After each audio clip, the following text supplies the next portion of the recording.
हमारी आज की मूवी है साल 1973 की अल पचिनो स्टारिंग सर्पिको। ये कहानी है एक ऑनेस्ट अंडरकवर पुलिस वाले की, जिससे पुलिस डिपार्टमेंट में फैल रहे करप्शन से प्रॉब्लम होती है और वो इस करप्ट सिस्टम को एक्सपोज करने का सोचता है, जिस प्रोसेस में क्रिमिनल्स के साथ पुलिस वाले भी उससे दुश्मन बन जाते हैं। तो चलिए चलते हैं सीधे अपने आज की वीडियो की तरफ। और अगर आपको इस तरह का कंटेंट पसंद है तो प्लीज मेरे इस चैनल को अभी सब्सक्राइब कर लीजिए। तो ये कहानी शुरू होती है साल 1970 में न्यूयॉर्क शहर से। न्यूयॉर्क शहर का पुलिस डिपार्टमेंट इस वक्त बेहद ओल्ड स्कूल और करप्ट है और यहाँ अमीर क्रिमिनल्स को ओवरलुक करना और रिश्वत लेना पुलिस के लिए एक नॉर्मल बात है। यहीं हम देखते हैं कि फ्रैंक सर्पिको नाम का एक यंग लड़का आज कई नए कैडेट्स के साथ पुलिस ट्रेनिंग एकेडमी से ग्रेजुएट हुआ है। सर्पिको की फैमिली बेहद खुश है और वो सभी उसके साथ फोटोज क्लिक करवाते हैं, क्योंकि उसकी फैमिली के कई रिलेटिव्स भी ऑलरेडी पुलिस फोर्स में हैं। एज ए पेट्रोलिंग कॉप सर्पिको की पहली पोस्टिंग एक पुलिस स्टेशन में होती है, जहाँ उसे एक पार्टनर भी असाइन होता है। लंच ब्रेक पे वो नोटिस करता है कि उसका पार्टनर बिना पे करे ही डाइनर में खा रहा है और उसे पता चलता है कि पेट्रोलिंग करते हुए बीट कॉप्स अपने खाने के लिए कभी पे नहीं करते और सर्पिको को अपने साथियों की ये प्रैक्टिस अच्छी नहीं लगती।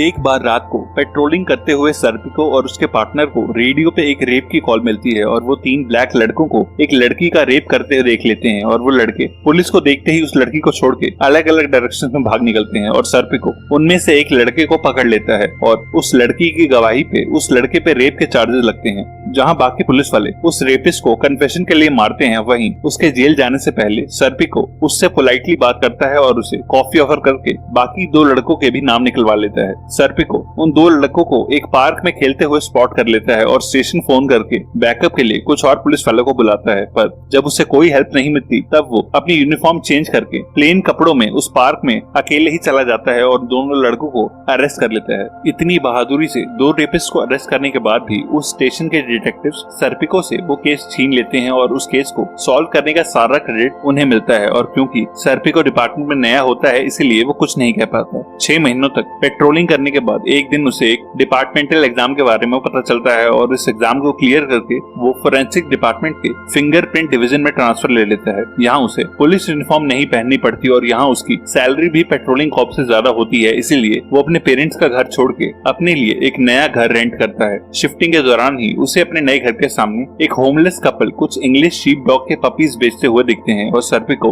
उनमें से एक पपी खरीद लेता है, जिसे वो एल्फी नाम देता है और उसे अपने घर पे रखने लगता है। सर्पिको की जॉब ठीक चल रही होती है और अब उसकी एक गर्लफ्रेंड भी बन गई होती है, पर वो एक डेस्क जॉब से जल्दी बोर होने लगता है और वो पुलिस कैप्टन मैकलेन से मिलता है और यहाँ से ट्रांसफर के लिए अप्लाई करता है। कैप्टन मैकलेन को पता होता है कि सर्पिको एक हार्ड वर्किंग ऑफिसर है, इसलिए वो उसे शहर के वेस्ट साइड के एक पुलिस स्टेशन में भेजता है, जहां उसे बाकियों की तरह क्लीन शेव्ड रह के यूनिफॉर्म नहीं पहननी पड़ेगी और वो एज ए अंडरकवर कॉप काम करेगा। एक दिन वो चोरी करके भाग रहे एक रॉबर का पीछा कर रहा होता है। जब उसे अरेस्ट करते टाइम वहां पेट्रोलिंग करते पुलिस वाले उस पर फायरिंग करते हैं और सर्पिको कवर लेके उन्हें अपने आईडी दिखाता है और बिना देखे उस पर फायर करने के लिए उन्हें गुस्सा करता है और वो पुलिस वाले उससे रिक्वेस्ट करते हैं कि वो इस इंसिडेंट के लिए उनकी रिपोर्ट ना करे। अपने अच्छे अंडरकवर ऑपरेशंस के लिए सर्पिको को नार्कोटिक्स यूनिट में प्रमोट कर दिया जाता है, जहां की एक ड्रग ब्रीफिंग में उसकी मुलाकात ब्लेयर नाम के एक ऑफिसर से होती है और वो दोनों जल्द ही फ्रेंड्स बन जाते हैं। ब्लेयर के पुलिस डिपार्टमेंट में कई फ्रेंड्स होते हैं और उसकी पोस्टिंग मेयर के ऑफिस में होती है। एक दिन सर्पिको को उसके नाम से एक एनवेलप मिलता है जिसमें पैसे होते हैं और उसे पता चलता है कि उसकी यूनिट के सभी अंडरकवर पुलिस वालों को इटालियन माफिया से हर महीने ये रिश्वत मिलती है। सर्पिको रिश्वत लेने के लिए रेडी नहीं होता और ये एनवेलप ब्लेयर को दिखाता है।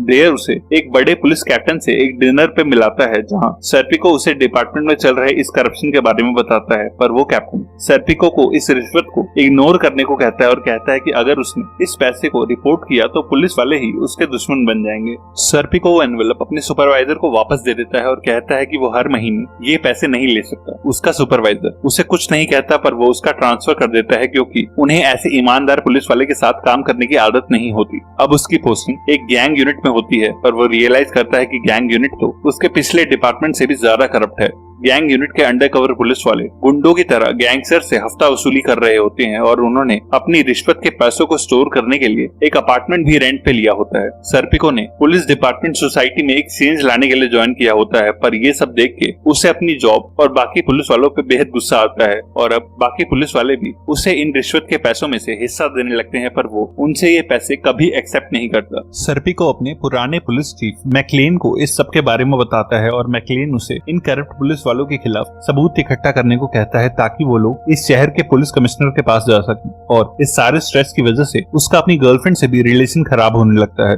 कोई भी सीनियर ऑफिसर सर्पिको की ये स्टोरी सुनने को तैयार नहीं होता, इसीलिए ब्लेयर उसे शहर के मेयर के असिस्टेंट से मिलाता है, जो इस पुलिस करप्शन की रियल स्टोरी को सुन के बेहद शॉक होता है और वो उन दोनों को भरोसा दिलाता है कि मेयर इस पे जरूर कुछ एक्शन लेंगे। पर कुछ दिन के बाद जब वो वापस मेयर के ऑफिस में जाते हैं तो वो असिस्टेंट अपनी बात से मुकर जाता है और कहता है कि शहर के मेयर को कुछ पुलिस वालों की वजह से पूरी फोर्स पे उंगली उठानी पड़ेगी, इसीलिए मेयर ने इस करप्शन के अगेंस्ट कोई भी एक्शन लेने के लिए मना कर दिया है। सर्पिको घर आके बेहद डिप्रेस होता है क्योंकि ये पूरा सिस्टम ही करप्ट होता है और वो ब्लेयर से कहता है कि हम कुछ भी नहीं कर सकते क्योंकि कोई भी इसके अगेंस्ट कोई एक्शन नहीं लेना चाहता। ब्लेयर उसे हार न मानने को कहता है और सजेस्ट करता है कि एक बार फिर चीफ मैकलेन से बात कर, पर चीफ मैकलेन अब भी कमिश्नर से सर्पिको कोई मीटिंग नहीं करवाता और कहता है कि इन एलिगेशन से पुलिस की इमेज पे गलत असर पड़ेगा। सर्पिको के गैंग यूनिट के साथियों को भी अब उस पे डाउट होने लगता है क्योंकि अपनी ज्वाइनिंग के बाद से ही उसने अभी तक रिश्वत का एक पैसा भी नहीं लिया होता और वो सब उसे आइसोलेट करने लगते हैं और हर कोई उसका पार्टनर बनने से मना कर देता है। एक दिन उसके ऑफिस में एक इटालियन माफिया का गैंगस्टर अपने एक आदमी को छुड़ाने आता है और सर्पिको की यूनिट के सभी लोग उससे अपने साथ बिठा के बातें करने लगते हैं क्योंकि वो इन सबको रिश्वत देता है।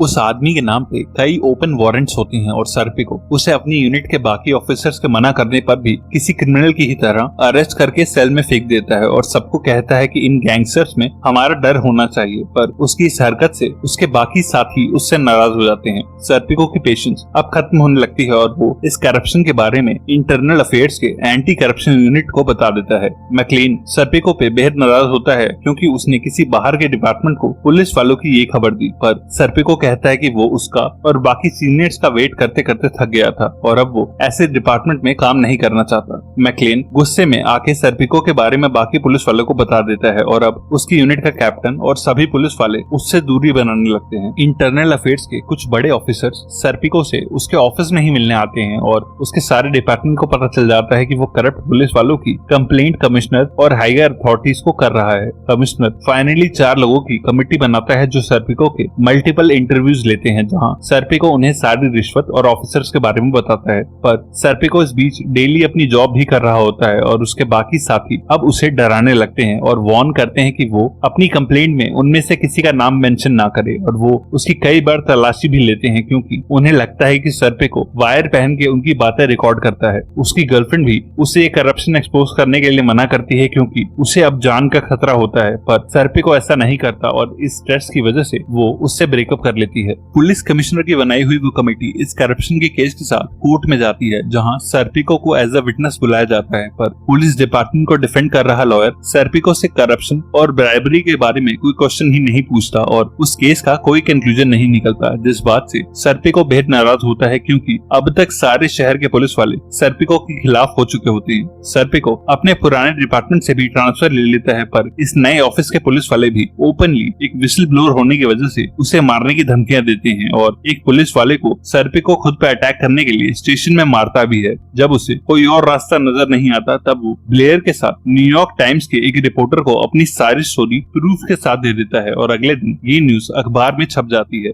मीडिया में बात बाहर आते ही पुलिस डिपार्टमेंट और कमिश्नर बेहद शर्मिंदा होते हैं और सभी को यकीन दिलाते हैं कि वो डिपार्टमेंट पे लगे इन एलिगेशन की जांच करेंगे। शहर का मेयर भी तुरंत एक नई कमेटी बनाता है और मीडिया और रिपोर्टर्स को भी इस कमीशन के ट्रायल में आने के लिए इन्विटेशन दिया जाता है। सर्पिको और ब्लेयर फाइनली खुश होते हैं क्योंकि अब डिपार्टमेंट के सीनियर्स चाह के भी इस न्यूज को नहीं छुपा पाएंगे, पर ब्लेयर सर्पिको को पहले से और ज्यादा अलर्ट रहने को कहता है क्योंकि शहर का हर करप्ट पुलिस वाला अब उसका नाम जानता है और वो उसे ट्रायल में गवाही देने से पहले नुकसान पहुंचाने की कोशिश कर सकते हैं। सर्पिको को अपने नए डिपार्टमेंट में एक दिन एक ड्रग डीलर को अरेस्ट करने के ऑर्डर्स मिलते हैं और वो कुछ अंडरकवर पुलिस वालों के साथ एक बिल्डिंग में जाता है। अपने साथियों के साथ वो बिल्डिंग के सभी एग्जिट्स और टेरेस चेक करता है ताकि वो ड्रग डीलर बिल्डिंग से बाहर न भाग पाए, जिसके बाद वो 2 ऑफिसर के साथ उस ड्रग डीलर के घर का डोर नॉक करता है। दरवाजा खुलते ही वो आदमी समझ जाता है कि सर्पिको पुलिस वाला है और दरवाजा बंद करने लगता है और उसका हाथ दरवाजे के बीच में आ जाता है। सर्पिको हेल्प के लिए अपने पीछे खड़े दोनों ऑफिसर्स को आवाज मारता है, पर वो दोनों आगे नहीं आते और वो ड्रग डीलर अंदर से सर्पिको के चेहरे पे गोली चलाता है और गोली लगने से वो जमीन पे गिर जाता है। घायल हालत में सर्पिको को एक पुलिस कार में हॉस्पिटल लाया जाता है और उसे अपनी एक आंख के ठीक नीचे एक गोली लगी होती है। सर्पिको पे शूटिंग की खबर चीफ मैकलीन, पुलिस कमिश्नर और न्यूयॉर्क टाइम्स के रिपोर्टर को भी मिलती है और सभी उसे देखने हॉस्पिटल आने लगते हैं और जल्द ही शहर का हर बड़ा पुलिस वाला उस हॉस्पिटल में पहुंचने लगता है। डॉक्टर सर्पिको के पेरेंट्स को बताते हैं कि उसकी हालत क्रिटिकल है और उसे सर्जरी के लिए लाया जाता है। सर्पिको के साथ गए उन ऑफिसर्स पे इंक्वायरी बिठाई जाती है और उसकी प्रोटेक्शन के लिए उसके रूम के बाहर 2 पुलिस कांस्टेबल्स को भी अपॉइंट किया जाता है। ट्रीटमेंट के कुछ दिनों बाद सर्पिको ठीक होने लगता है और इंटरनल अफेयर्स का एक बड़ा ऑफिसर उससे मिलने आता है और कहता है कि अपनी बहादुरी के लिए उसे डिपार्टमेंट ने प्रमोशन दिया है और अब वो एक डिटेक्टिव बन गया है और वो उसे उसका नया बैच दिखाता है। पर सर्पिको कहता है कि अब वो ऐसी करप्ट फोर्स का पार्ट नहीं रहना चाहता और वो उसे वो ग्रीटिंग कार्ड्स दिखाता है जो बाकी पुलिस वालों ने उसे भेजे होते हैं, जिसमें सब उसके मरने की विशेष मांग रहे होते हैं। कुछ हफ्तों के बाद सर्पिको हॉस्पिटल से डिस्चार्ज होता है और बाहर सिर्फ ब्लेयर उसे लेने आता है। सर्पिको मेयर की बनाई हुई इस कमीशन के आगे सारे देश की मीडिया के सामने गवाही देता है और कोर्ट को बताता है कि पुलिस डिपार्टमेंट में करप्शन किस लेवल तक फैला हुआ है और अपनी हिम्मत के लिए सब उसे बेहद प्रेज करते हैं। जिसके तुरंत बाद वो अपने घर आता है और अपना सामान पैक करके अपने डॉग एल्फी के साथ वहाँ से बाहर आ जाता है। लास्ट फ्रेम में हम उसे एल्फी के साथ एक बड़े से शिप के सामने देखते हैं और हमें बताया जाता है कि फ्रैंक सर्पिको ने साल 1972 में पुलिस फोर्स से रिजाइन करके अमेरिका छोड़ दिया और वो आज स्विट्जरलैंड में कहीं रहता है। एक और ऐसी ही अंडरकवर स्टोरी के लिए लेफ्ट या राइट वाली वीडियो पे क्लिक करना। तब तक के लिए stay safe and keep watching thoughts in action.